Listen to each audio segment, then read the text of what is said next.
Olá, sejam todos bem-vindos à nossa aula de ciências. Eu sou a professora Elisângela.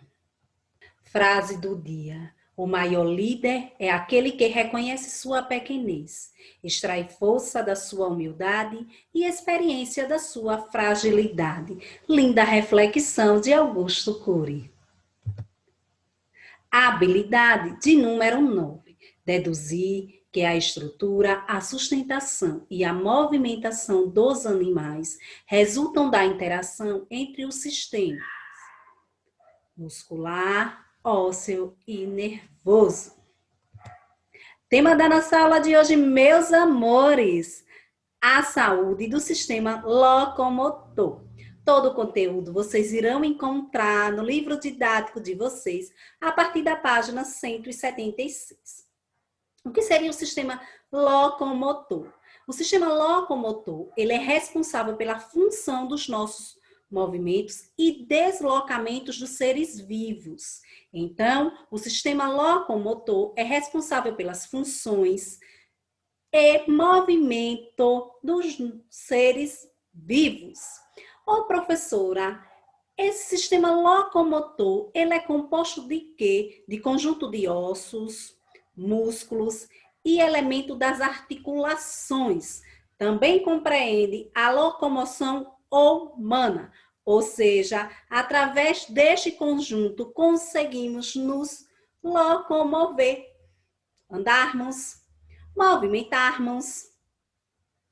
Vamos conhecer um pouquinho deste mundo.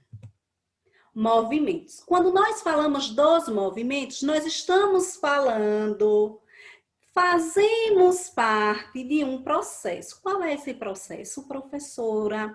Os movimentos que fazemos com o nosso corpo acontecem em virtude do sistema locomotor, formado pelo esqueleto e pelos músculos, os ossos, cartilagens e articulações são componentes do esqueleto. Então, quem são os componentes do esqueleto? O esqueleto humano, ossos, cartilagens, articulações. Repito, ossos, cartilagem e articulações. Nós dependemos desses movimentos no nosso dia a dia? Sim, nós dependemos desses movimentos. Os ossos, as cartilagens e as articulações. Os ossos, sistema esquelético, ou nosso esqueleto. Sistema esquelético sustenta, protege os órgãos internos, armazena minerais e íons e produz células sanguíneas. Então, o sistema esquelético, o que ele faz, professora? Protege os órgãos internos, armazena minerais e íons e produz células sanguíneas. O crânio, o que seria o crânio? Estrutura mais complexa do esqueleto. A coluna vertebral, qual é a função dela? Sustentar o nosso corpo. Então, a coluna vertebral sustenta o nosso corpo. O crânio tem uma estrutura mais complexa. E o esqueleto, no geral, protege os órgãos internos, armazena minerais e íons e produz células sanguíneas. Ô, professor, em relação à coluna vertebral, de que ela é composta? Ela é constituída por 33 vértebras que se alteram com um disco invertebrais, permitindo flexibilidade ao tronco. Ainda vamos falar um pouquinho sobre os ossos. Os ossos sustentam o nosso corpo. Sem eles, seríamos um amontoado de músculo. O que seria, professora? Seríamos nós sem os ossos. Os músculos, sem os ossos, nós não conseguiríamos ficar de pé. Então, conseguimos ficar de pé sem os nossos ossos? Nananina, não. Porque só teríamos músculos. que sustenta o nosso corpo? Os ossos. Os ossos também são importantes porque protegem os nossos órgãos. As costelas, por exemplo, abrigam dentro do nosso esqueleto o coração e o pulmão. Então, professora, quem é que abriga dentro do nosso esqueleto o coração e o pulmão? O pulmão.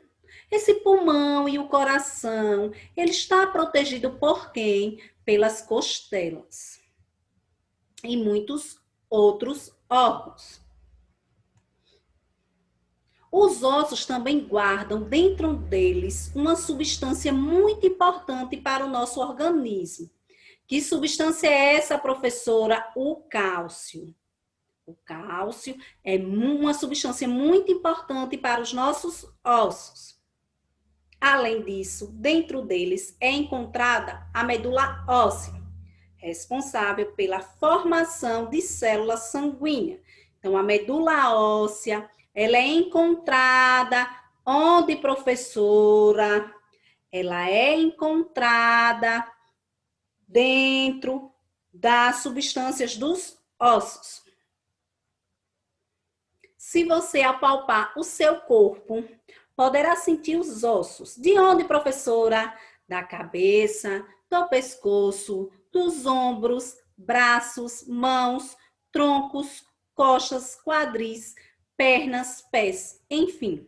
São tantos que somam 206 em uma pessoa adulta. Quando os bebês nascem, eles apresentam um número maior de ossos.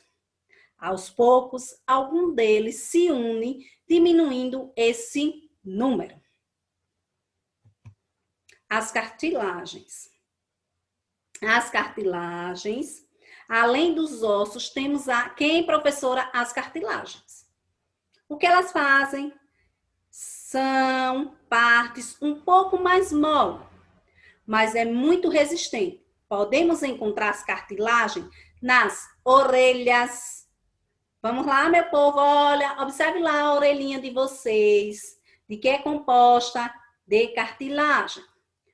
O nosso nariz, a coluna vertebral, nas pontas de alguns ossos, dentre outros locais. Algumas peças cartilaginosas são responsáveis pelos movimentos. As articulações, elas são divididas em dois grupos, móveis e imóveis. Articulações. As articulações móveis aparecem na mandíbula, pescoço, ombro, cotovelos, punhos, coxas, joelhos, mãos, pés, dedos e muitos outros lugares. As articulações imóveis, ou seja, que não se mexem, aparecem na cabeça e outras partes que não se mexem. Então, as articulações imóveis se mexem? Não se mexem. E as articulações móveis, elas se mexem. A moleira, região muito sensível, encontrada nos bebês mais novos. É um exemplo. Ela se mexe, professora? Ela não se mexe. Os ossos da cabeça. É importante perceber que a nossa cabeça, os ossos não se mexem, mas ela se locomove para os lados, para baixo ou para cima, através dos movimentos de quem, professora? Do nosso pescoço. Além disso, nela está a mandíbula, capaz de se mover graças a uma articulação. O esqueleto é revestido por músculos. Graças a esse conjunto, podemos nos movimentar. Os músculos se unem a algumas regiões de vários ossos, puxando-nos. Quando queremos nos mover, isso acontece porque esses músculos podem se relaxar e se contrair de acordo com a nossa vontade. Pessoal, nós vamos falar agora de coisa muito séria. Postura. Nós precisamos ter uma postura no nosso dia a dia. Olha, sentar de qualquer jeito, sem postura, causa lesão na nossa coluna vertebral. Vamos observar aqui. Olha lá, escoliose. Escoliose é uma doença da coluna vertebral, é um desvio lateral. Nós iremos perceber aqui na primeira imagem, olha, na primeira imagem, essa primeira imagem aqui, relata uma pessoa que tem escoliose. A segunda, nós podemos perceber que é a cifose, curvatura dorsal exagerada. E a lordose, curvatura lombar exagerada. Nós temos também osteoporose. Osteoporose ocorre quando a quantidade de massa óssea diminui substancialmente e desenvolve ossos ocos, finos e de estruturas de extrema sensibilidade, mais sujeito a fraturas.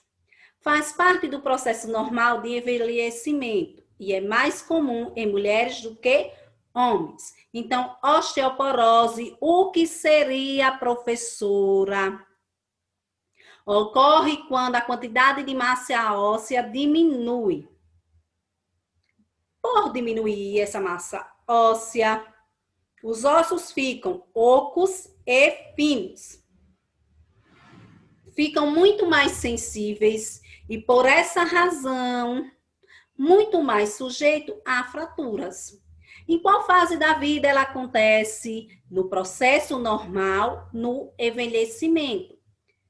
Então, no envelhecimento, acontecem problemas com osteoporose.